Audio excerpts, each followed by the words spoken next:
In 1 Kings chapter 4, we read an amazing story.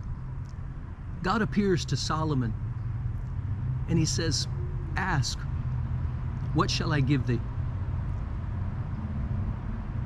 Solomon requests wisdom.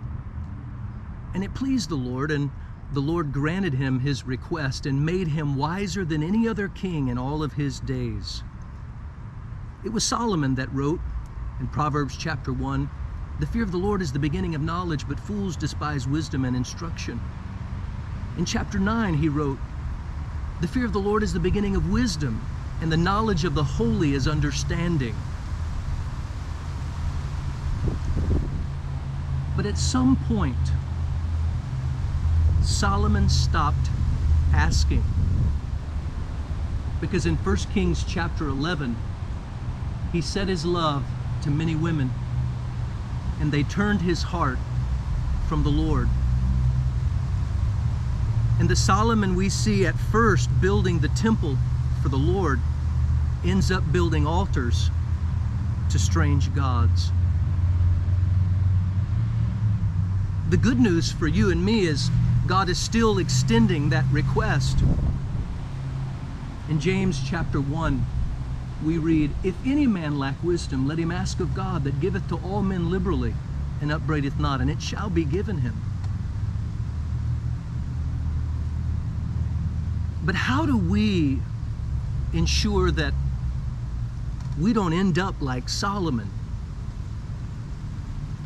Well, this morning, the Lord spoke to my heart. In Matthew chapter 12, we read, "A greater than Solomon is here."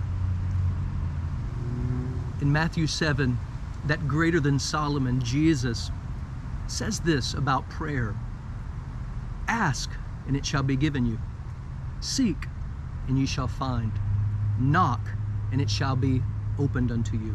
For everyone that asketh receiveth, and he that seeketh findeth, and to him that knocketh the door is open." And which of you fathers, if his son asks for bread, would you give him a stone, or a fish, would you give him a serpent? He says, if you being evil know how to give good gifts to your children, how much more shall your Father in heaven give good gifts to those that ask him? Jesus says, ask, seek, and knock. We see this increased intensity. We see a passion, a perseverance in prayer. But in the original Greek, when we drill down into what Jesus is saying, the original language is saying, keep on asking, keep on seeking, keep on knocking. It's a continued action. You see, we love to make requests to the Lord. And Jesus has promised, when we request, we'll see results. He that asks receives. He that seeks shall find. He that knocks, it shall be opened. But we make a grave mistake, and possibly like Solomon, when we think that the results are the most important thing to our request. But it's not. Because Jesus is emphasizing the request, not the results. We shouldn't focus on the results. We should focus on the reward. And the results of our requests are not the reward.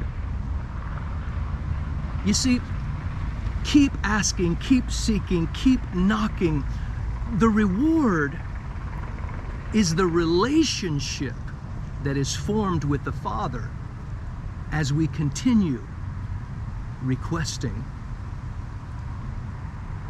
So I want to encourage you today, as the Lord encouraged me in my prayer life, to not focus so much on the results, but the requesting, because the requesting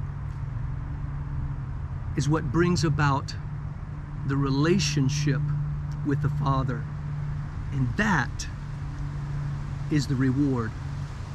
And that, I believe, is the wisdom, the greater than Solomon, shared with me this morning.